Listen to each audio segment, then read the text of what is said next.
복음서의 시작 말들이 다 조금씩 이렇게 독특한데요. 먼저 마태복음을 한번 볼까요? 마태복음에도 뭐라고 그러고 있죠? 아브라함과 다윗의 자손 예수 그리스도의 복음의 시작이라. 너무 작아서 안 보이실 것 같은데. 다시 한번 마태복음으로 보시겠습니다. 마태복음에서는요, 아브라함과 다윗의 자손 예수 그리스도의 계보라. 계보는 족보라는 뜻이 되겠습니다. 자, 마가복음 다시 한번 또 보실까요? 하나님의 아들 예수 그리스도의 복음의 시작이라. 그 다음에 이제 누가복음으로 가서 보게 되면은 누가복음에서는 조금 이제 색다르게 시작을 하고 있는데요. 4절까지를 한번 이렇게 보도록 하겠습니다. 우리 중에 이루어진 사실에 대하여 처음부터 목격자와 말씀의 일꾼된 자들이 전하여 준 그대로 내력을 서술하려고 붓을 든 사람이 많은지라. 이 모든 일을 근원부터 자세히 미루어 살핀 나도 데오빌로 각하에게 차례대로 써보는 것이 좋은 줄 알았노니 이는 각하가 알고 있는 바를 더 확실하게 하려 함이로라. 아멘. 그 다음에 또 요한복음은 보게 되면 뭐라고 시작을 하고 있는가 하게 되면은 이렇게 시작을 하고 있습니다. 5절까지를 보시도록 하겠습니다. 태초에 말씀이 계시니라. 이 말씀이 하나님과 함께 계셨으니 이 말씀은 곧 하나님이시니라. 그가 태초에 하나님과 함께 계셨고 만물이 그로 말미암아 지은 바 되었으니 지은 것이 하나도 그가 없이는 된 것이 없느니라. 그 안에 생명이 있었으니 이 생명은 사람들의 빛이라. 빛이 어둠에 비추되 어둠이 깨닫지 못하더라. 이 네 권의 이 복음서를 보게 되면 또 시작 말들이 다르고요. 시작 말만 다른 게 아니라 그 뒤에 나오는 내용을 이렇게 보게 되면 또 내용들도 이렇게 많이 서로 다른 것들을 이렇게 볼 수가 있습니다. 우리는 이렇게 생각을 해볼 수가 있는데요.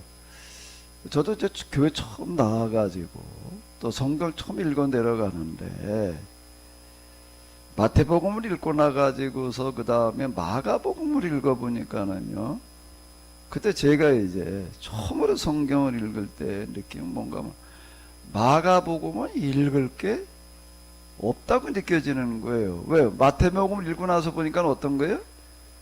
마가복음의 내용은 마태복음에 거의 다 들어있어요. 거의 다 들어있다 보니까 읽을 게 없어요. 그게 무슨 생각이 드나? 마태복음인데 마가복음 이거 왜 있는 거지? 그 다음에 또 누가복음 읽어 내려가다가 보니까는 누가복음의 내용도 마태복음과 마가복음에 있는 내용, 많은 분들이 또 들어와 있는 거예요. 요한복음 읽어보게 되면 좀 이제 많이 다른데, 성경에 왜 마태, 마가, 누가복음이 이렇게 복잡하게 여러 권이 있을까? 그 중에 하나만 있든지, 근데 하나만 있기는 조금 어렵겠더라고요. 이쪽 저쪽에 없는 내용들이 있다가 보니까, 제가 무슨 생각이 이렇게 들었나 하게 되면, 이 마태, 마가, 누가, 요한복음 모르더라도 또 가능하면 요한복음까지 합쳐가지고 그냥 하나로 만들어가지고 복음서 이러든지, 이게 왜 뭐라 이렇게 여러 개를 만들어놨나, 그런 생각이 들었습니다. 혹시 여러분들 가운데도 그런 생각하신 분들이 계실지 모르겠는데요. 나중에 제가 이제 신학교 가지고 공부를 하다가 이렇게 보니까 이런 생각을 한 사람들이 생각보다 많았더라고요. 그래서 초기에 또 저도 그런 생각을 했어요. 이거 나중에 좀 필요하면 복음서를 묶어가지고 하나를 만들어 놨으면 좋겠다.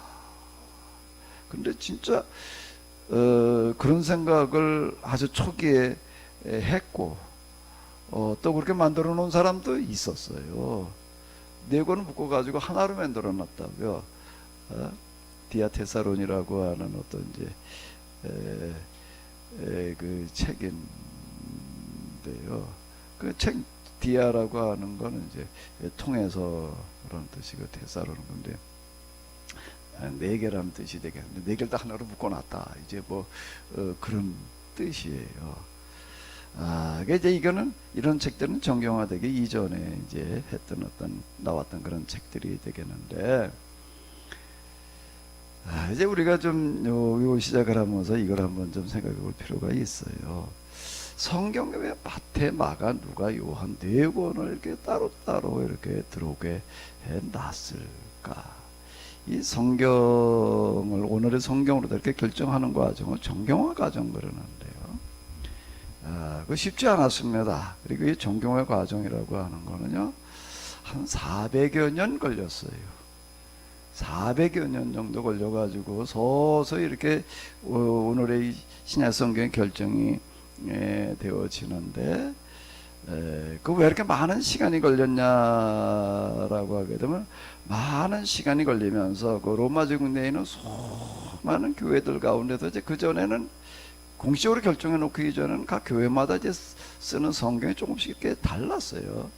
달랐는데 한 400여 년 지나면서 어떻게 되었는가라고 하게 되면 자연스럽게 누가 뭐라고 그러지를 않은 거야. 특별히 누가 주도해가지고서 우리가 이것만을 성경으로 쓰자 뭐 이렇게 하지를 않았는데 자연스럽게 거의 대부분 오늘 우리가 쓰고 있는 신약 성경의 그 책들을 갖다 이렇게 성경으로 사용하게 되었다라고 하는 겁니다.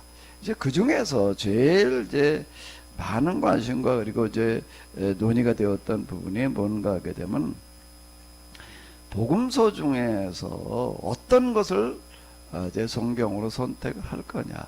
우리는 지금 마태, 마가, 누가, 요한만 알고 있고요. 그리고 있다. 그럼 요즘 이제 TV나 이런 데서도 다뤄져 가지고 도마복음, 도마라는 제자도 복음서로 써놨다. 도마복음 뭐 이제 그 정도 이렇게 알고 있는데 이건 말고도요. 복음서라는 이름으로 나온 책들만 열 몇 권이나 됩니다. 여기 지금 누가복음에 보게 되면은 이런 구절이 있죠. 우리 중에 이루어진 사실에 대하여 처음부터 목격자 말씀에 일꾼된 자들이 전하여준 그대로 내력을 저술하려고 붓을 들는 사람들이 어땠다고요? 많다라고만 이렇게 나와 있는데, 그러니까 누가가 이 누가복음서를 쓸 때 벌써 이 복음서라고 하는 건 뭔가 예수님에 대한 이야기를 가리켜서 복음서 이렇게 부르는 겁니다. 예수님에 관해서 기록을 해 놓으려고 쓴 사람들이 많았다라고 하는 거야. 진짜 그랬습니다. 이게 다 이게 따져보게 되면요, 한 20여 권 가까이 이렇게 돼요. 근데 시간이 지나가면서 서서히 교회 안에서 이제 어떻게 되었는가 하게 되면은 마태, 마가, 누가, 요한복음을 그 20여 권 중에서 4권만 이제 인정을 하는 어떤 자연스러운 그런 분위기가 이렇게 조성이 되어졌습니다. 이 4권 중에서 이제 끝까지 그래도 많이 이제 논의가 되었던 거, 이걸 과연 우리가 성경에 넣어야 되느냐, 너무 이게 좀 파격적이다라고 해가지고서 이제 많이 얘기됐던 거가 요한복음이에요. 요한복음은 워낙 이게 내용이 공관복음하고 읽어보게 되면은요, 너무 달라가지고, 이걸 우리가, 넣어야 되느냐, 안 넣어야 되느냐라고 하는 걸 가지고 좀 많이 논의가 됐고요. 근데 마태, 마가, 누가복음에 대해서는 별 크게 그렇게 이론의 여지 없이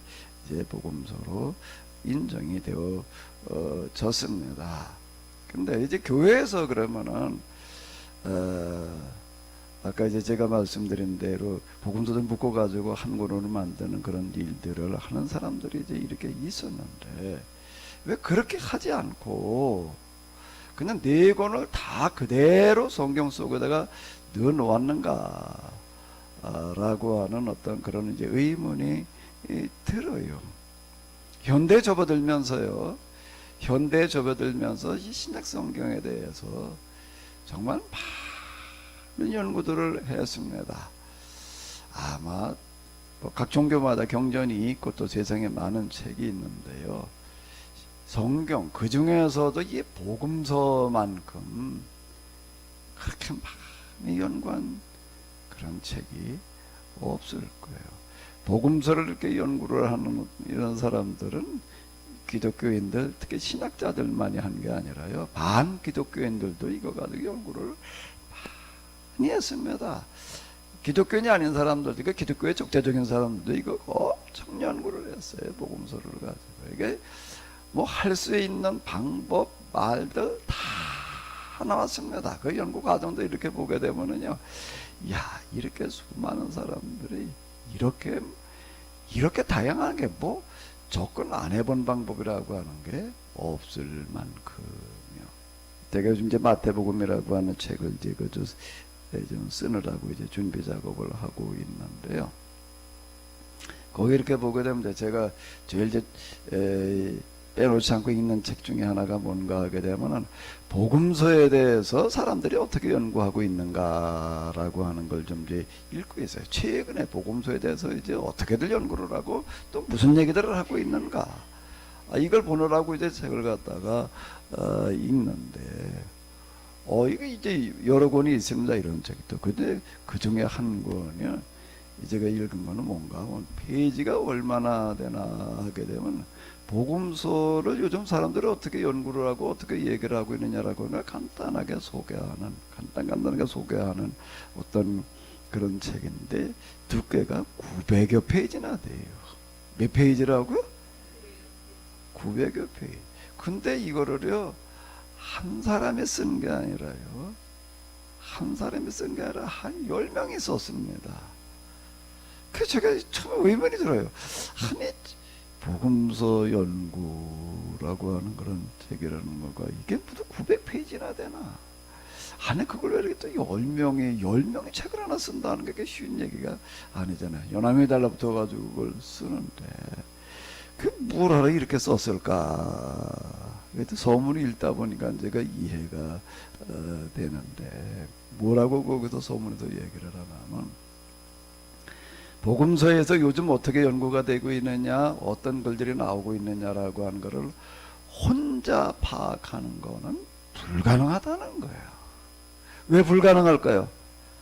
하도 많이 글들이 나와가지고, 그 글들이 연구를 한다는 건 뭔가 하면 이게 신학 전문 잡지에 올라오는 글들만 가지고 이야기를 하는 건데요. 저는 신학 전문 잡지에 올리는 글이 아니에요. 그냥 써놓는 거죠. 저처럼 하는 거 말고 신학 전문 잡지에 올려놓는 그런 글들만 하더라도, 특히 그 중에서 이 복음서와 관련된 연구가 너무 많아가지고 그걸 다 파악한다는 것 자체가 불가능하다. 그래가지고 또 뭐가 무슨 책이 또 나오는가 하게 되면 나온 글들이 요즘 어떤 것들이 실리고 있는지 그것만 또 만들어 놓는 책이 또 있는, 그렇게 어마어마하게 방대한 거예요. 근데 그거를 왜 또 그러면 한 사람이 다 쓰지 않고 그렇게 여러 명이 썼는가 하게 되면 혼자서 이걸 다 파악한다는 게 불가능하기 때문에 복음서 중에도 이게 분야가 이렇게 나뉘어져 있는데 나뉘어가지고서 파악을 했는데요. 그래가지고서 지금 요즘 이렇게 얘기가 되고 있다. 이런 걸 관심 가지고 있다. 뭐 이렇게 얘기를 하려고 그러는 건데, 근데 거기 그 서문에 저자가, 대표 저자가 뭐라고 얘기를 하는가. 근데 우리가 지금 얘기하니 있던 이런 거는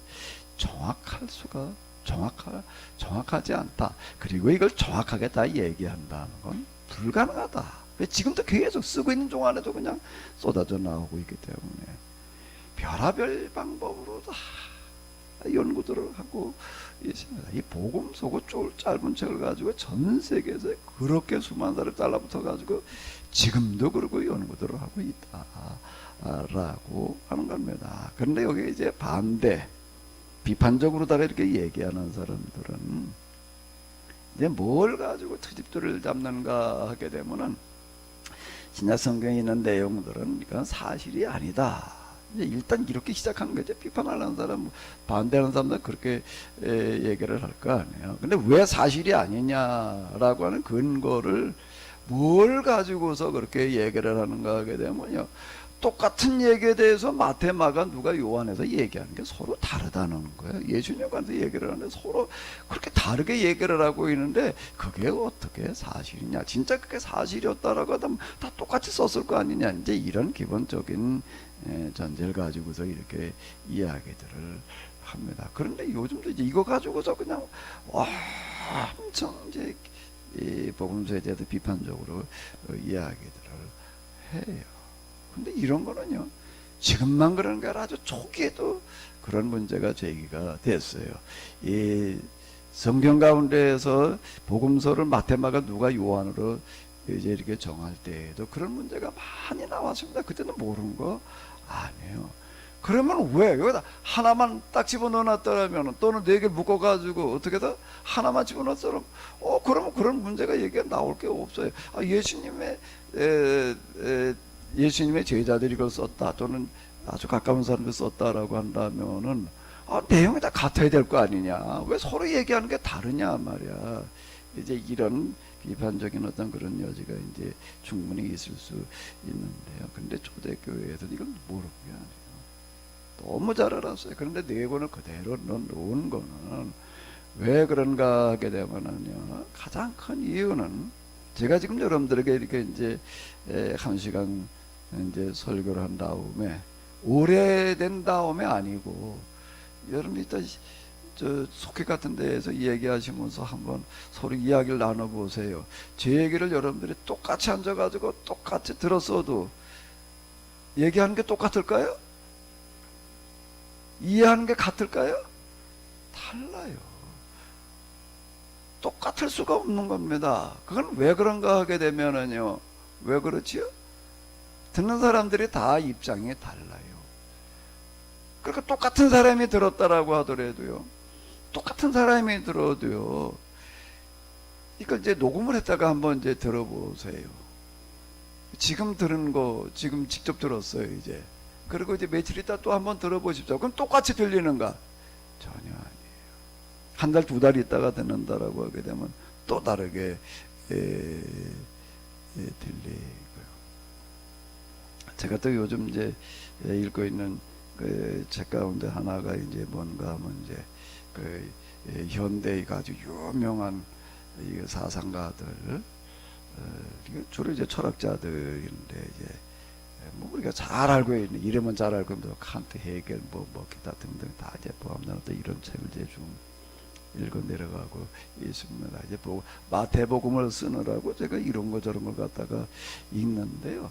복음서 관련되어진 것만 있는가, 그거 읽다가 보니까는 내가, 야, 이걸 뭘 가지고 내가 써야 되는가, 어떤 관점과 생각으로 써야 되는가라고 한다면은, 현대 서양의 그 철학자, 사상가들이 얘기한 것들을 내가 다시 한번 정리를 해가지고 쓰지 않으면 안 되겠다는 생각이 드는 거예요. 그 왜 그런가, 금방 말씀드린 대로 복음서에 대해서 이걸 인정하는 사람과 반대하는 사람들이 너무나 많은 글들이 지금 쏟아져 나오고 있는데, 특히 서양의 그 주요 이제 철학자들 뭐 이런 사람들은, 서양은 기독교가 문화이기 때문에 여기에 대해서 다 관련이 되어져 있습니다. 그리고 이제 요즘 나오고 있는 어떤 그런 그 최근의 연구들은 서양의 철학자, 사상가들과 다 연관이 있어요.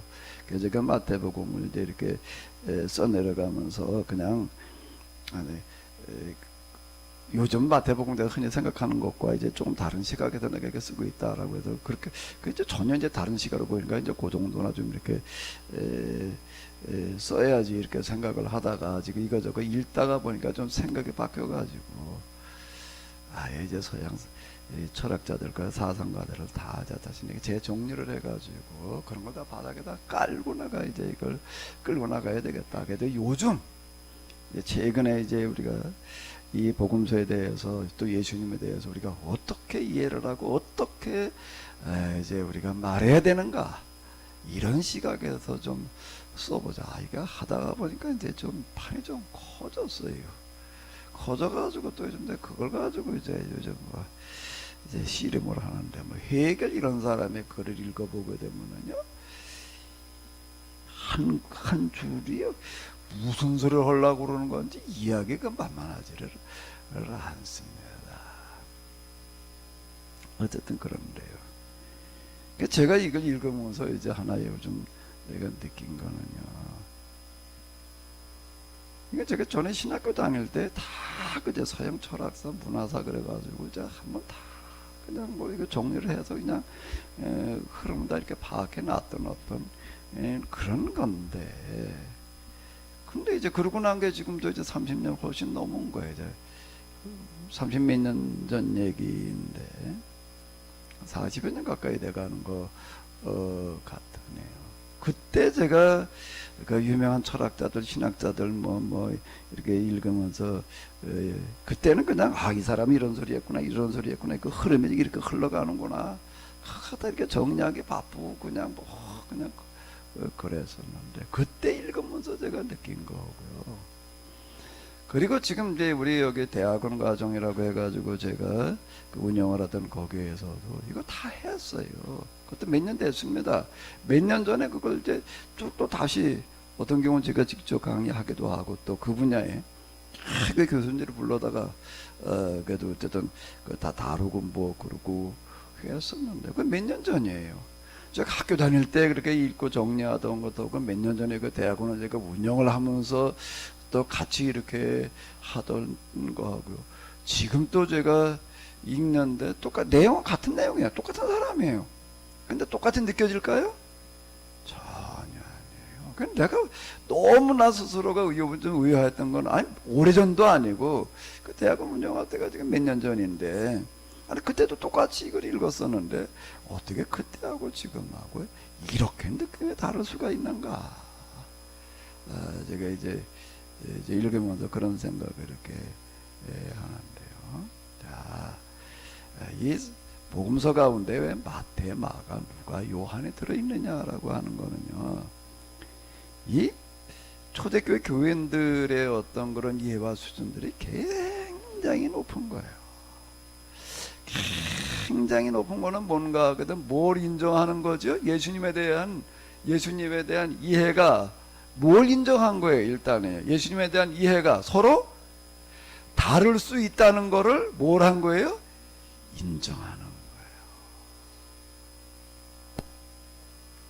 그냥 어느 한 가지만 가지고 획일적으로다가 그냥 이렇게 생각해 이거야 이렇게 말하려고 하지 않았다라고 하는 겁니다. 왜 비슷비슷한 내용을 4권이나 담아놓고 있느냐? 이거가 가져올 수 있는 부작용이라고 하는 게 클 수 있다라고 하는 거를 잘 알면서도요. 그러나 그거보다 더 중요한 거는 예수님에 대해서 좀 각각 다른 시각으로 얘기해 주는 거가 필요하다라고 하는 겁니다. 그냥 마태복음 읽어 내려가면서는 그 마태복음 시각으로도 한번 이해를 해보는 거예요. 마가복음 읽어 내려가면서는요. 또 마가복음의 시각으로도 한번 이해를 해보는 거고요. 그 4번을 그렇게 하다가 보게 되면은 이게 이제 어느 한 시각에서만 본 거하고는 얘기가 다른 거예요. 우리가 똑같은 어떤 문제를 가지고 이게 할 때도요. 지금 제가 저걸 뭐라고 불러야 되나? 무슨 공사라고 그래야 돼? 우리는 전에 저걸 퇴장이라고 그래요. 퇴장이라는 단어를 아세요? 퇴장을 몰라요? 퇴장. 저 뭐라고 그래야 되나? 지금 저거 공사하는 걸 우리는 퇴장이라고 불렀어요. 집에, 옛날 시골집에 이렇게 하면 그건 뭐라고 그래야 되나? 요즘은 계단 그러는데 그거 이렇게 테두리 이렇게 맨 우리 퇴장. 저 공사를 이렇게 하는데. 그래서 저렇게 크게 하려고 그런 건 아니에요. 그래서 돌 한 도차 3번인가 실어나려는데 실어가지고 저 장작 쌓아놓은 규탱이 그쪽에 너무 다 그냥 쓰러지고 무너지고 해야 되지. 그쪽을 조금만 이렇게 좀 손대 놓자 이렇게 생각을 하고도 시작을 했어요. 그렇게 이제 하다가 이렇게 보니까 3단으로 돼 있었잖아요. 그게 계단 모양으로. 지금 이렇게 가만히 이걸 보니까 3단씩 다 맨둬 놓을 필요가 없겠더라. 그래서 저는 처음에는 세 단을 어떻게 하자? 두 단으로 줄이자. 그러고서 이제 이렇게 일을 하는데, 뭐 이렇게 하는 게 저렇게 하는 게 좋겠다. 뭐 이제 그런 말이 꼭 필요한 거예요. 그 이제 우리 사람이 옆에서 이제 시다 노릇을 하면서 뭐라 그러는가, 여기도 이렇게 하고 이제 그 다음에 한 단어 더 할 거야. 뭐하러 두 단씩 하느냐? 뭐하러 두 단씩 하느냐? 어떻게 하자고요? 한 단만 하지.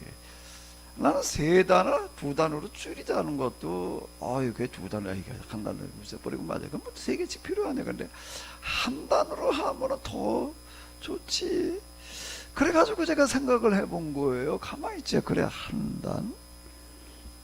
두 단 쌀려면 이 일도 두 번 또 해야 되는 거. 가만히 이제 좀 하다가 이렇게 생각을 가만히 보니까, 그게 100번 나니까 세 단이 필요 없는 거예요.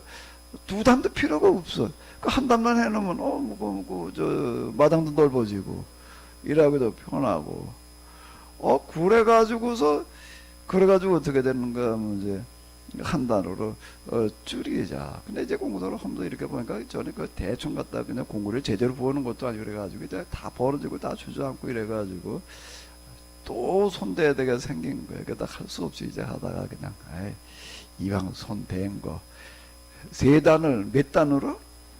한 단으로 그냥 다 해버리고 말자. 그래가지고 어제 포크리를 불러가지고서 이제 그냥 파내라 그러고 뭐 어쩌고 그리고 또 이제 또 우리 또 차로다가도 돌도 한자 실어다 놓고 뭐 이래가지고 이러고 했는데요. 제가 저걸 공사를 하면서도 뭘 많이 생각을 했냐면 참 이게 여러 사람들의 다양한 이야기를 의견을 들어보는 게 굉장히 중요하다. 아멘. 그냥 내 생각이 옳아 이러고 있게 되면은요 그냥 거기서 끝나는 거야. 근데 내가 미처 생각하지 못하는 거를 누군가가 생각하고 얘기할 수 있다고요. 근데 복음서야말로 진짜 어떤가 하게 되면 예수님에 대해서 우리가 어떻게 이해를 해야 되느냐, 어떻게 생각해야 되느냐라고 하는 것에 대해서 문을 닫아놓은 게 아니라 어떻게 하고 있는 게 문을요 열어놔서 예수님에 대한 이해가 어때야 된다? 다양해야 된다. 그런데 그 다양하다라고 하는 게 얼마나 많은 의견들이 쏟아져 나오는지, 무슨 얘기들을 하고 있는지를 파악한다라고 하는 것 자체가 불가능하다라고 할 만큼 다양한 의견들이 지금도 계속 쏟아져 나와. 아니, 그건 뭐, 뻔한 얘기, 그 네 권 중에 이제 무얼 더 얘기할 게 있겠느냐라고 이렇게 생각되어지는데요. 근데 그게 아니에요. 조금 더 다르게요. 정말 별의별 얘기들이 다 나오고 있습니다. 아마 이게 한 걸 딱 묶어가지고 이렇게 놨더라면요, 그렇게 다양한 연구들을 할 수가 없었을 거예요. 여기에는 반대하는 그런 입장들도 정말 많아요. 별의별 방식으로 다 반대들을 하고 있는데요. 반대라고 하는 거가 어떤 면에서 볼 때는 장애가 되고 방해가 되는 것 같지만은요, 반대 때문에 뭐가 되는가 하면 오히려 발전이라는 게 가능할 수 있습니다. 아멘. 해결의 책이라고 하는 거가 굉장히 어려웠습니다. 제가 읽다가 이 소리를 뭐라고 그래야 될까, 어디 내가 또 시간이 좀, 제가 이 책 읽을 시간 모자라다 보니까 어디 저 요즘 방송 장비 이런 거 하려고도 용산 사러 가면서 왔다 갔다 하려면 또 이게 몇 시간이에요. 이래가지고 이제 우리 사람하고 운전하라고 그러고 나는 이제 책을 읽어요. 이제 책을 읽고 가는데 이제 마침 그때 내가 이제 회개를 읽고 있었어요. 회개를 읽고 있었는데 거기에 무슨 구절이 나오는가 하게 되면요, 사람의 역사를 이해를 할 때, 인간의 역사를 이해를 할 때 하나님은 자기 인식에 도달한다. 뭐 길지도 않아, 간단해요. 이게 무슨 뜻이에요? 해결의 철학을 한마디로 딱 요약을 해가지고서 이제 누가 정리해 놓은 건데, 인간이 뭘 이해를 할 때? 역사를 이해할 때 하나님이 어디에 도달한다고요? 자기 인식에 도달한다. 해결이 얘기하려고 하는 게 사실 그래요. 그런 얘기를. 무슨 얘기야, 이정성 권사님?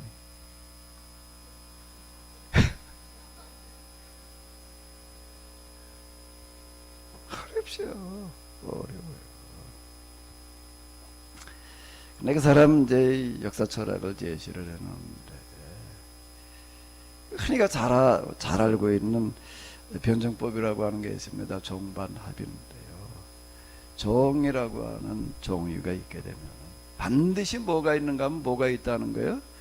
그거에 대해서 반대적인 게 등장을 한다라고 하는 겁니다. 이게 정, 이게 태제 이렇게 얘기를 하는데요. 또 우리말로 이제 정위 또 이렇게도 번역을 합니다. 그 다음에 이제 반 그러면 이제 그게 반대적인 거죠. 안티테제 이거래요. 안티테제가 지금 반위 반대적인 게 등장을 하는 거예요. 그래가지고 어떻게 되는가 하게 되면은 어디에 이르는 거죠? 정. 거기에 대해 반대적인 게 나와가지고 또 그러다 그 다음에 어디에 이른다는 거예요? 합에 이른다. 신태제에 이른다 그러는데요. 근데 합의에 이르려면 그 다음에 어떻게 된다는 거예요?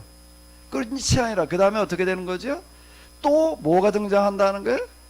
반이라는 거가 등장을 한다. 그래가지고 또 합에 이르고 또 반이 등장하고 또 합에 이르고 세상 역사라고 하는 거가 뭐냐라고 하게 되면 이렇게 흘러왔다. 이렇게 얘기를 하는 거예요. 그걸 이제 역사 철학인데 정에는 항상 뭐가 있을 수밖에 없다는 거라고요? 반이 있을 수밖에 없다. 그리고 이 반이라고 하는 거가 무슨 역할을 하는가 하게 되면은 합에 이르게 하는 역할을 한다. 정반합이라는 과정을 통해 가지고 역사가 발전을 하고 진보를 한다. 이렇게 얘기를 하는 거예요. 그 역사 발전이라는 데다 반이라는 게 없으면은 반대라는 게 없으면은 진보라고 하는 건 불가능하다. 이런 얘기가 이렇게 되는 거예요. 그 이제 정반합 이런 과정을 통해서 이렇게 쭉 역사 발전이 전개되어지는 어떤 그런 과정이 곧 뭔가 하면 하나님께서 이끌어 가시는 역사다. 이제 이런 얘기예요. 이런 역사가 돼 가지고 이제 그 역사라고 하는 거는 또 하나님께서 그냥 거기에 무관하게 그냥 만들어 놓으신 시계바늘 모양으로 저절로 돌아가는 게 아니라 그 역사 속에 직접 들어와 계시다. 그래서 그 역사를 그렇게 만들어가고 계시다. 이런 얘기, 그 말을 뭐라고 그러는가? 사람이 무엇을 이해하게 될 때? 역사를 이해하게 될 때. 하나님은 어디에 도달한다? 자기 인식에 도달한다. 이제 이렇게 얘기를 하는 겁니다. 이제 그게 그 얘기가 이렇게 되는 건데, 그 역사 발전이라는 거, 역사라고 하는 거는 그건 중요하다. 그건 뭔가 하면, 그건 곧 하나님의 자기 인식의 과정이다. 이렇게 얘기를 하는 거예요. 그만큼 중요한 거다. 그래서 인간의 역사를 이해할 때 하나님은 자기 인식에 도달한다. 이제 이런 얘기가 되는 건데,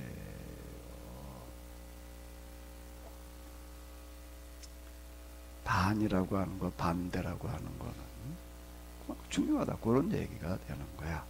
복음서를 이렇게 보게 되면은 여기 마태, 마가, 누가, 요한이라고 하는 걸 갖다가 서로 어떤 경우는 얘기가 서로 엇갈리는 경우도 있고 반대적인 얘기를 하는 것들도 있어요. 그런데 초대교회 교인들, 교회 수준들이 굉장히 높아가지고, 야, 이래 놓게 되면 이게 말이야, 뭐 논란거리가 생기고 뭐 여러 가지 공격이 있을 수 있으니까, 야, 이거 안 되겠다. 우리 그냥 하나로 다 통일해 놓자. 그러지 않고 어떻게 했다고요? 다양한 걸 그렇게 했다고요? 그대로 인정을 하고 어떻게 했다고요?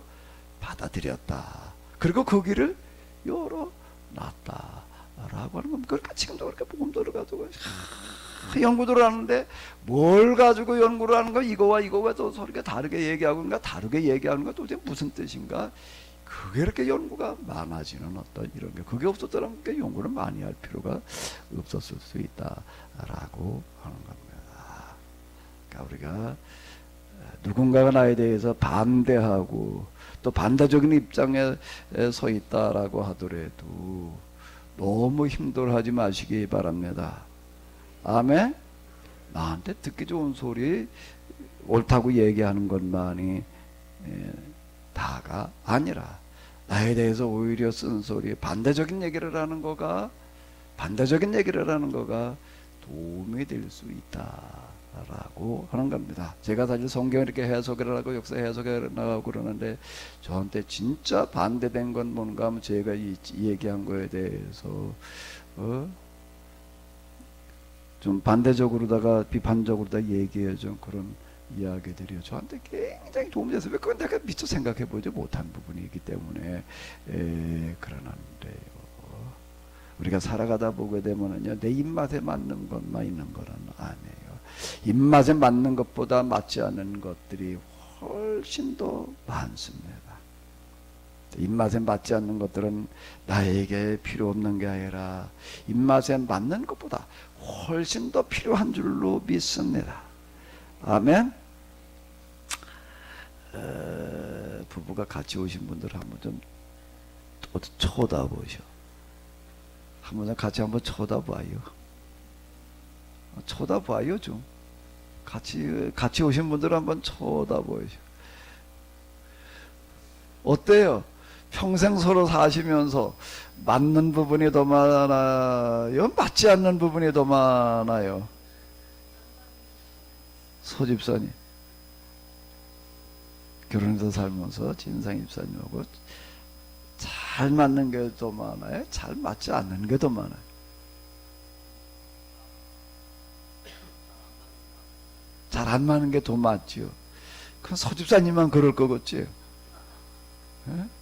이정순 권사님은 어때? 똑같아요. 왜 그런가 하면은,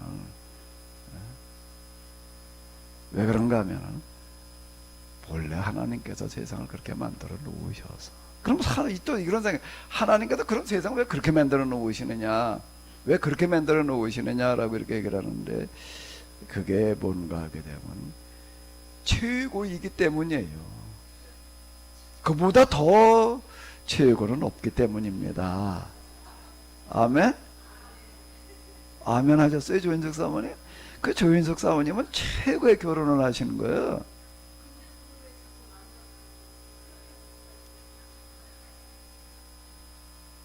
최고의 결혼을 하시는 거라고요. 남편을 잘못 만나서 누굴 잘못 만나서 그게 아니라 최고의 결혼을 하시는 거야.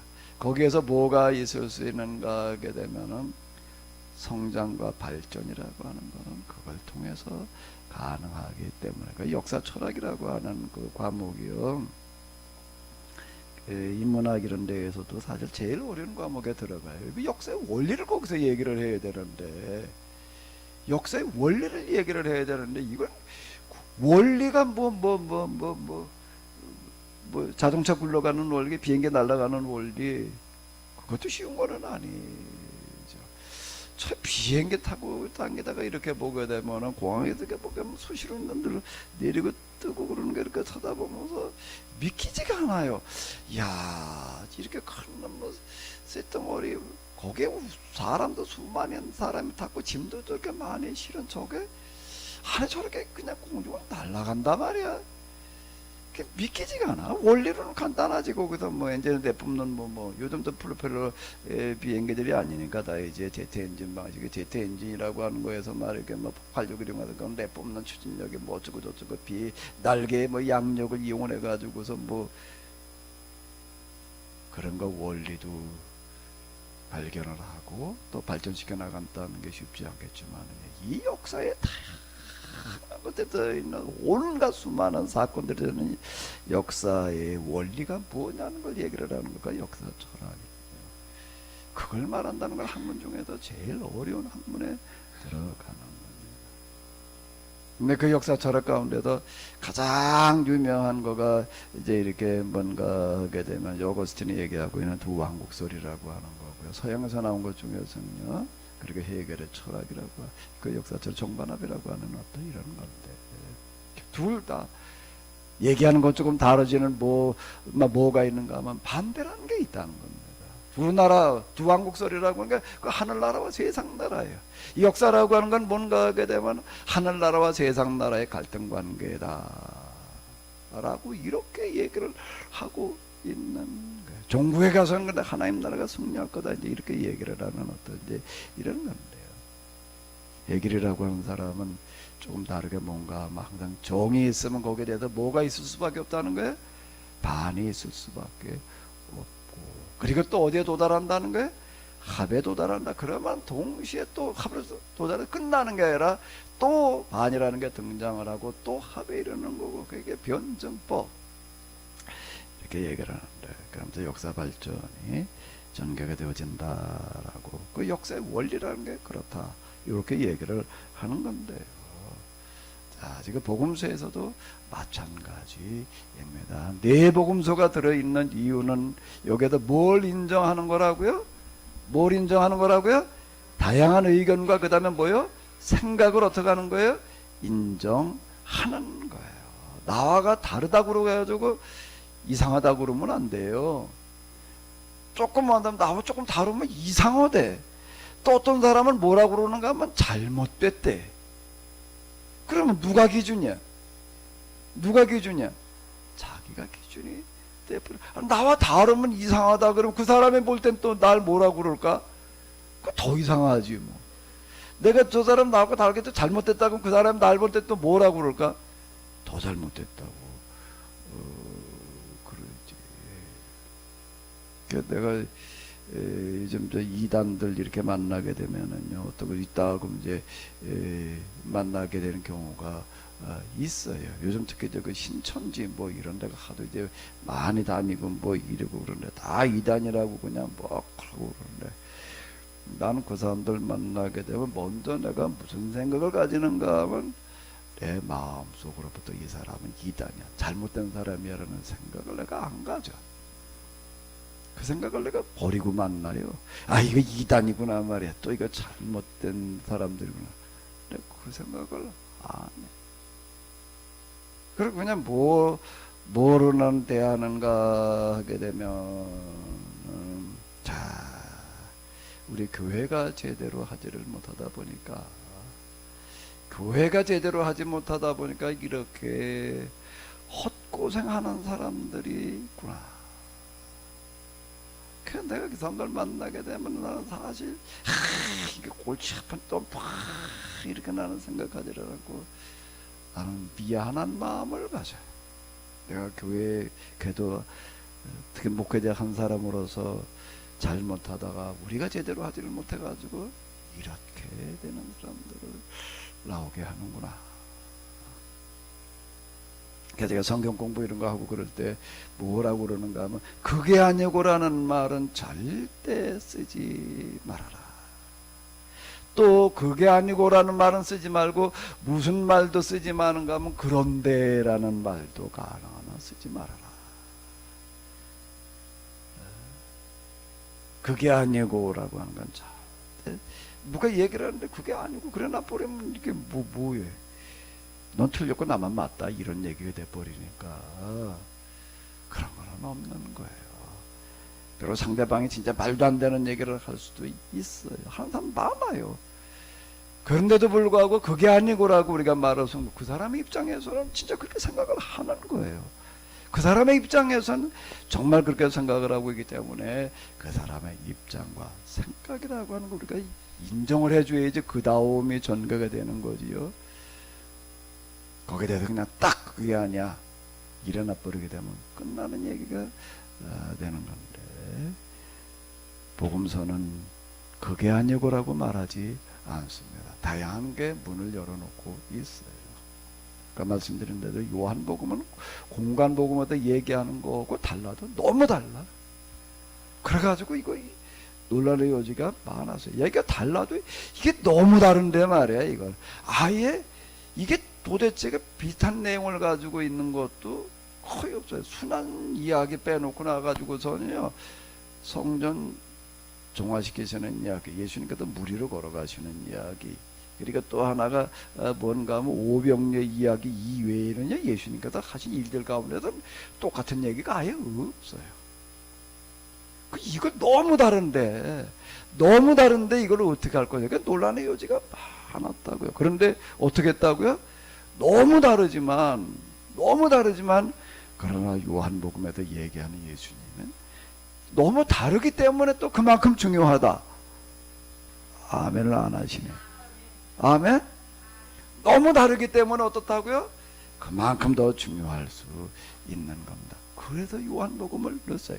그러니까 복음서 가운데 요한복음에 들어와 있다라고 하는 것 자체가 이게 참 우리에게 많은 것을 이야기해주고 있습니다. 아멘. 아마 한 주일 동안 또 사시다 보게 되면은 나하고 다른 사람 스타일이 너무 안 맞아. 또 뭐 코드가 안 맞는 데나 뭐가 안 맞는 데나 그런 사람들 전혀 안 만나면은 좋겠지만은 그럴 수는 없고 많이 만나시게 될 거예요. 그럴 때 그냥 마음을 열어도 그냥 확 여시기 바랍니다. 이정순 권사님, 마음을 열어도 어떻게 열으라고요? 이정순 권사님 보니까 내가 알고 있기로는 성격이 그냥 아주 그냥 뭐라고 그래야 되나? 뭐라고 표현을 해야 되지? 여자 같지라고 그 남자 같지. 일하는 것도 남자 같고 아주 그냥 열정적이고 뜨거운 데가 있어요. 마음도 그렇게 한번 확 열어요. 한 주일 동안. 그러다 보게 되면 여러분들이 가 있는 곳에 하나님 나라가 임하게 될 줄로 믿습니다. 그게 아니고 그런데 말이야 이래 놓게 되면은요 아무것도 안 되는 거야. 이 복음서를 내가 지금 마태복음을 쓰면서 내가 아프면서 내가 이 얘기를 좀 많이 하려고 그래요. 왜 여기에 4권씩이나 이렇게 들어가 있는가? 서로 다양하고 또 서로 반대적인 그런 이야기들일 수도 있는 내용들을 왜 그냥 그대로 여기에 인정을 하고 있는가? 인문학에 있어서 가장 어려운 주제는 뭔가 하게 되면 왜 이 세상에 악이라는 게 있느냐? 왜 악이라는 게 있느냐? 라고 하는 건데요. 악이라는 게 없으면 이 세상이 최고로 그리고 완전할 수가 없는 거예요. 완전이라는 개념 속에는 뭐가 있어야 되는가 하면은 악이라는 것도 있어야지. 선이라는 게 있는 거. 악이 없으면 악이 왜 있느냐라고 얘기를 하러 들게 되면 가만히 물어보게 되면은요 악이 없으면 뭐도 없는 거예요. 선도 없는 거예요. 그러면 왜 악을 하나님께 만들어 놓으셨느냐라는 말은 곧 무슨 얘기가 되는 거죠? 왜 세상에 선을 만들어 놨느냐라고 얘기하는 거고 똑같은 얘기예요. 악이 없는데 어떻게 선이 가능해요? 그러니까 하나님은 완벽하게 만들어 놓으신 거예요. 아멘? 그러니까 조인숙 사모님은 완벽한 결혼을 하시는 거예요. 계속 싸우세요. 그러면서 계속 발전하고 진보하시는 거예요. 그 부딪히는 것 자체가 나쁜 게 아니에요. 제가 전에 여기 아직도 내가 그거 가지고 있는데 여기.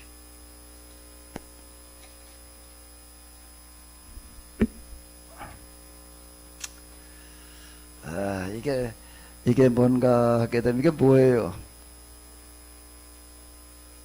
뭐 같아요? 이게 뭘로 보여요? 공이요?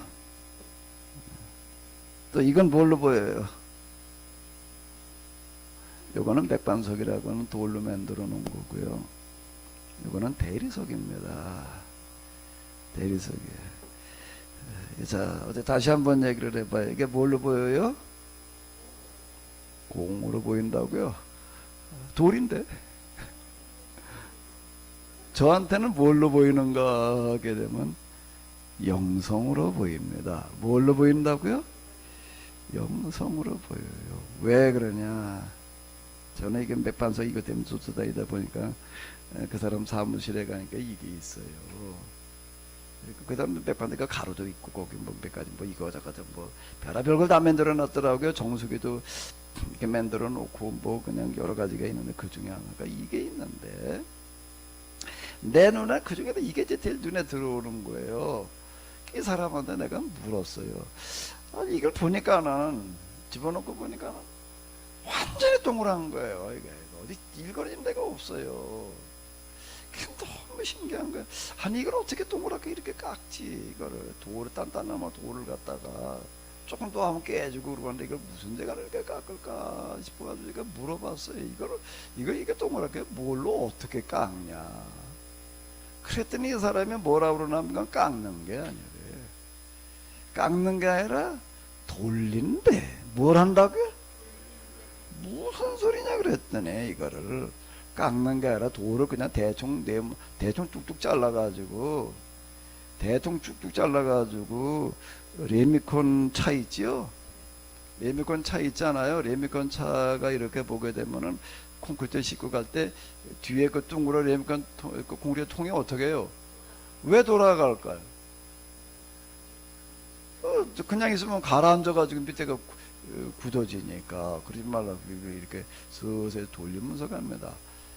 이걸 갖다가 돌을 그냥 네모 뚝뚝 이렇게 잘라가지고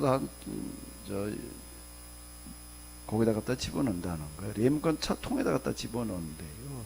그러고서 어떻게 하는가 하면 계속 돌린대. 계속 깎는 게 아니라 계속 돌리면 어떻게 될까요?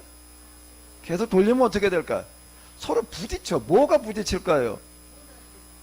모난 부분에 계속 부딪히고 또 부딪히고 또 부딪히고 그래가지고 떨어져 나가고 갈려가지고 나중에 가서는 요렇게 된다는 거야.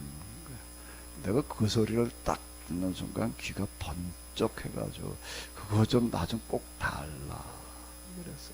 그 뭘 하려고 그러느냐. 그래가지고 내가 이거 영성교육 도구로 내가 이거 써먹어야 되겠다. 내가 이거를 2개를 얻어가지고 와서 내가 이거 보물단지처럼 가지고 다니고 영성교육할 때 내가 꼭 가지고 다닙니다. 그래 지금 여기 이 교회 여기 와가지고서도 제가 이걸 말로만 이렇게 얘기하고 끝나지 않고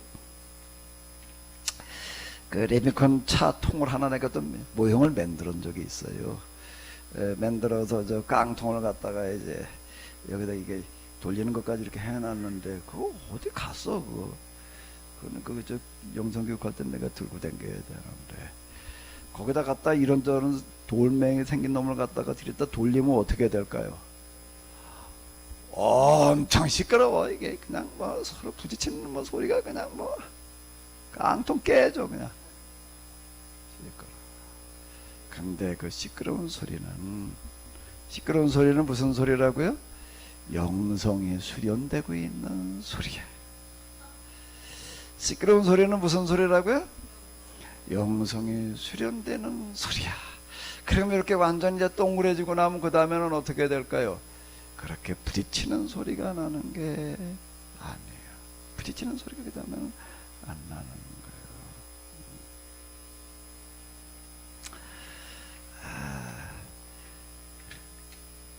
한 주일 동안 떠나가서 많이 부딪히고 많이 씨름하면서 또 많이 수련이 되시기 바랍니다. 여러분들 주변에 아유 이 사람이 이렇게 해도 나게 힘들어지 이렇게 저렇게 힘들어하면 아 내가 아직 어떻구나. 다시 한번요. 어떻게 되질 않아서 그렇구나. 동그래지지를 않아 가지고서 부딪히고 있구나. 아멘. 아멘. 네. 여기 또 있습니다. 제가 여기 이건 내가 여기 와서 저기 어디서 밭에 가서 일하다가 내가 주선 돌멩이에요. 이러다가 주선 돌멩이인데 이것도 제가 이렇게 보니까 이것도 뭐 동그랗게 입어가지고 내가 주워다 놓은 거는 아니에요. 사람이 속에 있는 대로 보이는데 이것도 뭐로 보이는가? 뭐로 보여요? 영성수련 도구로 보여가지고 내가 영성수련할 때 내가 이걸 가지고 다니는데 뭔가 이거는 또 뭐가 이렇게 동그랗게 갈아놨을까? 뭐가 이렇게 동그랗게 갈아놨을까요? 시간이 갈아놨어. 이거는 수많은 시간 동안 비, 바람, 물에 시달리다가 보니까 이런 형태로 만들어진 거예요. 그 요거는 이렇게 보니까 거의 원수준이야. 갈리다 보게 되면 어느 쪽으로 가는가 하면 어느 쪽으로 가요? 원수준으로 가는 거예요. 저 바닷가 어디를 가보니까는요, 몽돌포? 뭐 어디 있더라고요. 거기 가니까 자갈이 있는데요, 거의 다 둥근 형태가 되어져 있어요. 넓적넓적해 있는 게 그런 게 아니고요. 그리고 어디 또 공룡 발자국 많이 나오는데 그 뭐 어디 있더라고요. 거기 가니까 거기 또 지층이라고 하는 게 독특해 가지고서요, 돌들이 이렇게 거의 정사각형식으로 다 이렇게 떨어져 나오더라고요. 근데 그게 또 깎여가지고 바닷가에서 이렇게 보게 되면 거의 다 이렇게 원형의 돌로 다 구처럼 이렇게 만들어져 있는 어떤 이런 거를 볼 수가 있는데, 구라고 하는 거가 깎이고 단련되다가 거기다 마지막에 도달하는 그런 형태가 되는 거예요. 왜 마지막으로 도달하는 형태가 이렇게 구가 될까? 왜 이런 형태가 될까요? 이거는 리모컨 통에다 갖다 집어넣고 그냥 계속 맨날 며칠 돌린 거야. 이거는 어디다 놓고 돌린 거는 하나님께서 돌리셨어. 그냥 배도 씻기고 바람에도 깎이고 뭐 내가 이거 우리 전에 그 밭했잖아. 거기 어디서 주워온 돌인데, 이야, 이게 얼마나 많은 시간 동안 깎여가지고 여기까지 도달을 했을까? 왜 결국에 가서는 이런 형태로 가는 거예요. 왜 이런 형태로 갈까요? 이런 게 구의 형태로 가는데 왜 그렇죠? 요즘 이제 물리학에서 얘기하는 걸 이렇게 보게 되면은요, 물리학에서 이렇게 보게 되면은 물질을 이렇게 보는데 큰 세계, 거시적인 세계가 있습니다. 그 다음에 또 현미경을 가지고 거시적인 세계는 망원경을 가지고 봐. 미시적인 세계는 또 뭘로 보죠? 똑같이 경으로 보는데 뭘로 봐요? 현미경으로 보는 거예요. 이제 렌즈를 이용해 가지고 보는데요, 그 거시적인 세계로 가게 되면 우주의 크기가 이제 맨 마지막으로 보이는 건 이제 우주의 크기고, 미시적인 세계, 작은 세계로 들어가게 되면 그 다음엔 분자라고 그러다가 원자라고 그러다가 전자라고 그러다가 요즘은 또 뭐라 그러나 그거죠.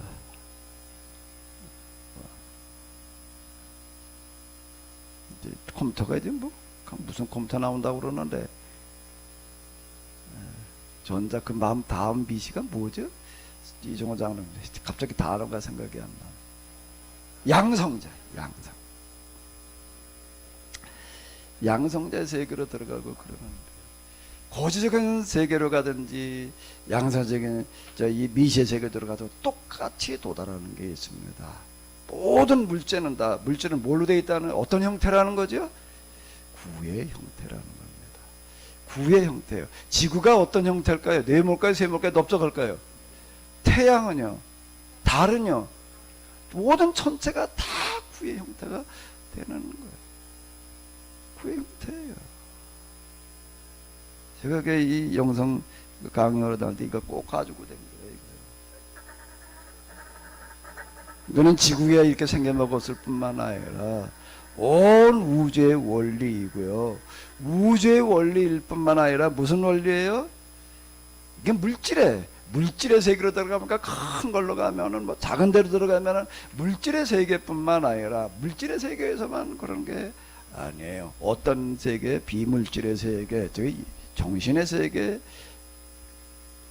감정의 세계, 그 다음에 거기다 이제 정신 세계에서도 제일 이제 위에 단계를 이제 영성의 세계 이렇게 얘기를 해요. 정신의 세계에 들어가도, 정신의 세계를 들어가도 거기에도 뭐가 지배하는가 하게 되면은 구의 원리가 지배한다. 제가 이게 그거예요.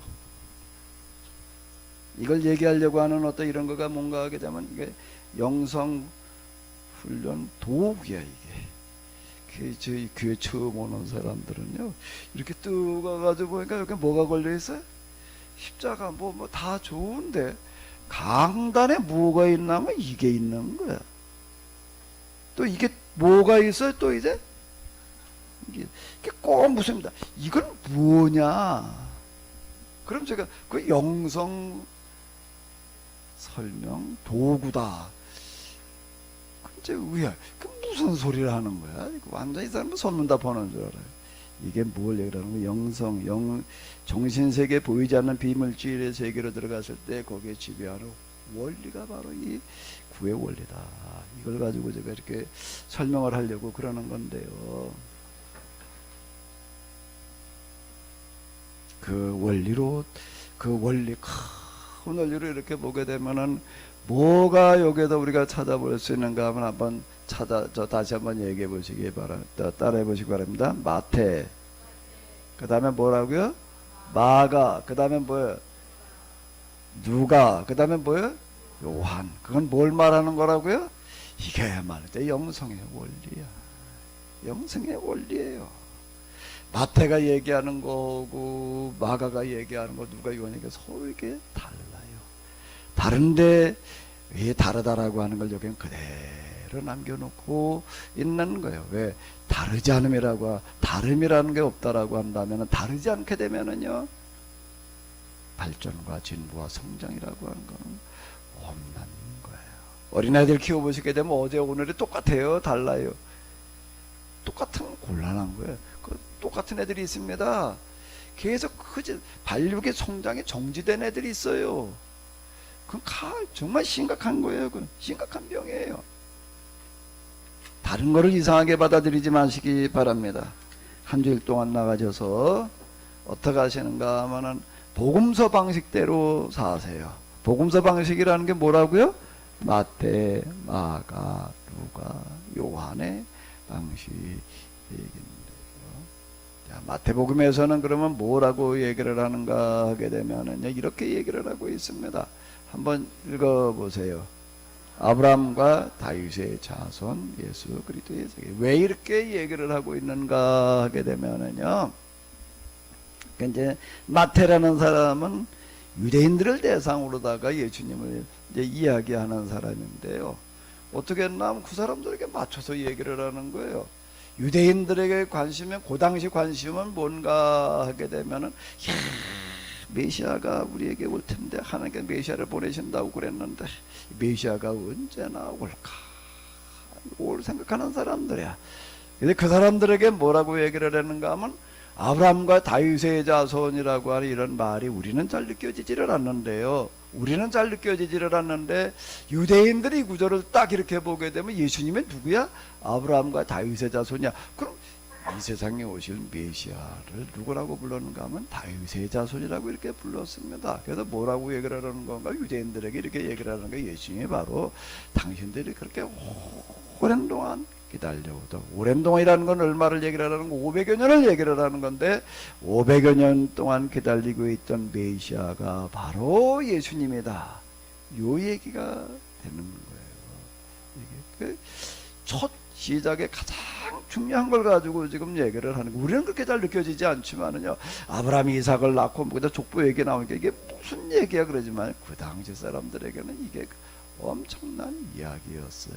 그 다음에 이제 마가복음을 한번 또 다시 읽어볼까요? 하나님의 아들 예수 그리스도의 복음의 시작. 아까도 그리고 지난 시간에 우리가 본 것처럼 복음이라고 하는 단어는 어디다가 쓰는 단어라고요? 황제의 주로 뭐예요? 생일이에요. 이북에서 지금 여기 최고 지도자의 생일이 그날의 제일 큰 명절인 건 뭐냐? 우리 옛날에 다 그랬어요. 이 날은 그냥 있을 수가 없어. 그래가지고 황제가 그냥 천국에 전령을 보내는 거야. 전령을 보내가지고 알리는 거야. 몇월 며칠이 우리 황제 생일입니다.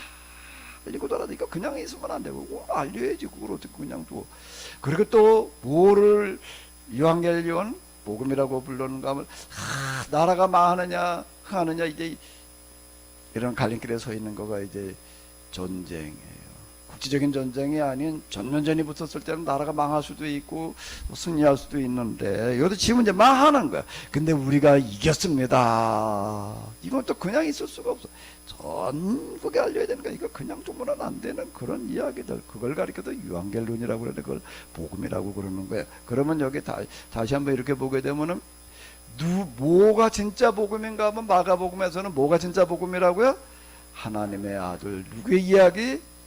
예수님이 그리스도라고 하는 그 이야기는 우리가 이건 그냥 두고 있을 이야기가 아니다. 로마 제국에서 황제상이라든지 전쟁에 승리했던 이런 얘기들을 전 국민에게 알려야 되었던 것처럼 그 알리러 다니는 사람들을 뭐라고 불렀는가 하게 되면 그 알리는 걸 키리고 말하고 이렇게 부르는 거야. 그걸 설교, 요즘 말로 하면 설교. 이 예수님에 관한 이야기라고 하는 것은 우리가 전 세계에 알려야 될 뭐라는 거예요? 기쁜 소식이다. 이거보다 더 기쁜 소식은 없다. 그러한 뜻이 뭔가 하게 되면은요, 다시 한번 읽어볼까요? 마가복음 1장 1절이요. 하나님의 아들 예수 그리스도의 복음의 시작이다. 이건 어디서 쓰여졌는가 하면 로마에서 쓰여졌다라고 이렇게 알려지고 있습니다. 사제 베드로가 이제 주로 예수님에 관해서 제일 많이 알고 있던 사람이에요. 왜 그런가 하면 예수님께서 갈릴리에 계실 때 주로 가버나움에 계셨는데 거기 보게 되면 예수님께서 계시는 집을 그 집이라고 이렇게 부릅니다. 그 예수님의 집이라는 얘기예요. 근데 예수님의 집이 그럼 어디에 있느냐? 예수님은 집이 없으셨어요. 근데 누구의 집이 저 예수님의 집이라고 이렇게 불렸는가 하면 베드로의 집이에요. 베드로의 집에 그 예수님 베드로의 집에서 하숙을 하시는 거야. 이렇게 베드로만큼 예수님에 대해서 잘 아는 사람은 없어요. 예수님에게도 쭉 얘라고 그러고 났더니 사람들 그걸 쭉 듣다가 지금 저희 베드로 사도가 우리에게 얘기한 걸 좀 이렇게 글로 남겨 놓아 줬으면 좋겠다. 그래가지고 쓰여지는 게 뭔가 하면 마가복음. 마가복음을 이렇게 써놓고 이렇게 쭉 보니까 사람들이 야 이건 베드로가 얘기한 것과 똑같다 뭐 이렇게 느꼈다라고 이제 이렇게 알려지고 있는데 쓰기는 마가가 썼지만은 내용은 사실상 누구의 내용이에요?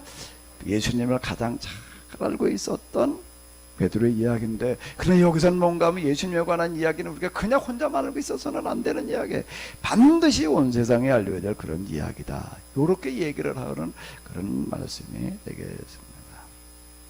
다음에 누가복음으로 또 들어가서 이렇게 보게 되면, 누가복음은 뭐라고 얘기를 하고 있는가 하게 되면은 우리 중에 이루어진 사실에 대하여 전부터 목격자 말씀을 읽고 된 자들이 전해준 그대로 내력을 조술하려고 붙들던 사람들이 어땠다고요?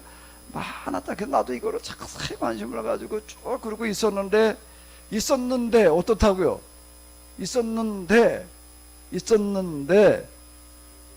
나도 또 다시 한번 또 쓰는 게 좋겠다고 생각이 들었대.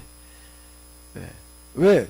쭉 보니까 뭐가 또 하나 빠뜨려 놓은 것이 있다. 이 부분을 좀 얘기했더라면, 또 이렇게 얘기를 했더라면 이렇게 느껴지는 부분이 있어가지고 또 이거를 썼다라고 하는 겁니다. 근데 이건 누가 썼나? 누가 썼다고요?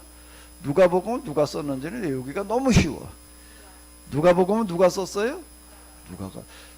누가복음의 복음서에 들어와 있다라고 하는 거는요 굉장히 어려운 거고요. 근데 누가복음을 초대교회에서 복음서로 받아들이는 데에 대해서 그걸 왜 복음서로 받아들이냐 이렇게 얘기할 수 있는 여지가 굉장히 많았는데요, 전혀 그렇게 얘기가 되지를 않았어요. 당연히 누가복음 그거 진짜 우리가 성경으로 인정할 만하다 이렇게 받아들였습니다. 근데 그게 왜 그런가 하게 되면, 누가복음을 누가 썼나 하면 누가가 썼는데, 누가는 누구인가 하면은 누구예요? 성경을 쓸 수 있는 사람이 아니야. 이 사람이 쓴 글은 성경에 들어올 수가 없어요. 왜? 그건 아예 자격에 안 맞아요. 자격에 안 맞는 게 왜 안 맞죠? 왜 안 맞아요? 이방인이야. 또 안 맞는 거는 뭐예요? 또 안 맞는 거는 뭘까요? 또 안 맞는 건 뭐가 안 맞는 걸까요? 이방인이었고 예수님 제자도 아니야. 예수님의 제자도 아니었을 뿐만 아니라 예수님의 얼굴을 본 적도 없는 사람이고, 근데 이 사람이 예수님에 대해서 써놨어요. 근데 그걸 왜 우리가 성경을 받아들이냐? 그렇게 얘기한 사람이 없어요. 그렇게 얘기하지를 하나요. 왜? 예수님에 관해서 유대인이 썼던, 예수님의 제자가 썼던, 이방인이 썼던 그걸 따지지를 않아요. 초대교회의 정신이나 이런 것들이요 대단한 거예요. 대단한 게 이런 소리. 누가복음이 여기 들어와 있다라고 하는 것 자체가요 정말 놀라운 이야기입니다. 그거 이방인이 쓴 거 말이에요. 예수님의 제자도 아닌데 그렇게 생각하지 않고 그냥 받아들였다라고 하는 겁니다. 왜? 가만히 내용을 읽어보니까 이건 정말 우리는 생각하지 못할 내용들을 정말 이 사람이 말했다. 그 말을 누가 했느냐, 어떤 사람이 했느냐라는 걸 가지고 따지지 마시고 그 말한 게 맞느냐 아니냐는 것만 가지고 따져야 될 줄로 믿습니다. 로마 제국이라고 하는 나라가 세계 역사에서 가장 강대한 나라라고 이렇게 얘기를 하는데요, 전쟁에 아주 현찮게 우습게 보던 나라한테 전쟁에 져가지고서 수도까지 약탈을 당했어요. 약탈을 당하고 난 다음에 무슨 생각을 했는가 하게 되면, 야, 우리가 어떻게 이렇게 형편한 사람들한테 이 모양 이렇게 당할 수가 있느냐, 그러니까 앞으로 우리가 어떻게 하면 이런 비극을 막을 수 있겠느냐라고 얘기를 할 때, 야, 이거는 어떻게 해야 되는가, 문을 확 열어야 돼. 문을 확 열어가지고서 이 나라를 다스리는 게 말이야 우리 귀족들만 나서 가지고서 한다라고 생각을 해가지고서 우리가 또 망할 수밖에 없다. 그럼 어떻게 해야 되느냐, 모든 국민들이 다 정치에 참여하게 하자 그래가지고 귀족 중심에서요 이제는 신분 이런 것들 다 내다 버렸습니다. 내다 버리고 이제는 뭐로 가는가 하게 되면은 우리나라에 사는 사람들 가운데에서 신분이고 뭐고 남자고 여자고 그런 거 안 따지고 뭐로 나가냐면 능력 위주로 나가자. 뭘 위주로 나가자? 능력 위주로 나간다. 능력제예요. 능력. 그 다음에는 어떻게 하는가? 신분 고위직에 올라가는 거는 그때는 귀족들이나 가능한데 그게 아니라 일반 백성들이 누구든지 능력만 있으면 다 황제까지 될 수 있는 길을 열어놨어요. 그저 옛날에 원로원이라는 것만 있어. 그건 귀족들의 모임이야. 근데 그 백성들 대표들로다가 만들어놓은 민회라는 게 있는데, 민회의 대표자가 황제가 될 수 있는 길을 열어놨어요. 그걸 뭐라고 그러는가 하면 공화정. 그게 로마 제국 그때 이 공화정이라는 걸 함으로 말미암아서 인류 역사에서 가장 강대한 나라가 될 수 있었다라고 이렇게 얘기를 하는데요. 세계 최고가 되는 데는 다 이런 게 들어있는데, 누가복음이야말로 뭔가 하게 되면 초대교회라고 하는 게 얼마나 위대한 정신을 가지고 있었는지, 이런 정신 때문에 이 기독교가 세계적으로 최고의 종교가 될 수 있었습니다. 그 책이 뭐라고요? 누가복음. 그 다음에 또 뭐라고요? 요한복음은 요한이 썼는데요. 요한이 썼는데 내용이 너무 파격적이야. 한번 1절 읽어봐봐요. 태초에 말씀이 계시니라. 이 말씀이 곧 하나님이시라는 거예요. 말씀이 하나님과 함께 가셨겠으니 이 말씀이 곧 하나님이다. 예수님을 얘기를 하는데 예수님의 말씀이래. 태초부터 계세요. 너무 다르게 얘기를 해가지고서 이걸 도대체 우리가 어떻게 해야 되느냐, 이런 문제에 당면을 했었는데요. 그런데 이런 말씀도 그대로 받아들여가지고 여기에 들어와 있어서 우리가 요한복음을 통해서 예수님을 전혀 다르게 또 이해를 할 수가 있게 됐는데요. 한 주일 동안 세상에 나가셔서 살아가시면서 복음서를 생각하시면서 사시기 바랍니다. 복음서는 뭘로 되어져 있다고요? 처음에 마태, 마가, 그 다음에 뭐요? 누가, 그 다음에 뭐예요? 요한을 염두에 두시면서 나와 좀 다른 사람이 있더라도, 다른 문제가 있더라도 이상하게 생각하지 마시고 그냥 문을 확 여시기 바랍니다. 문을 열 때 어떻게 열으라고요? 조금 열으려고 그러지 말고요. 아주 확 열어요. 그리고 그대로 받아들여서 그냥 하나가 되시기 바랍니다. 그 가운데 우리 하나님께서 함께 하시고 은혜를 베풀어 주실 줄로 믿습니다.